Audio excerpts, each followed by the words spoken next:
Hi everyone, welcome back to the channel.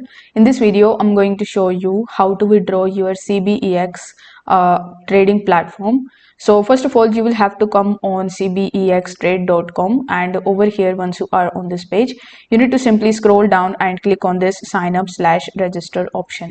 Now, once you do this, you will have to provide your login credentials and you will have to basically log in into your account. Now, once you are successfully logged in, on the home page itself, you will see a withdraw option. So you need to simply click on that withdraw option, and after that you will have to fill out a form in which you will have to select the currency or the cryptocurrency which you want to withdraw from here, then select the network and then paste the deposit address. Then you need to simply confirm your transaction, and once your transaction is completed, you will be able to withdraw your crypto from CBEX to your exchange.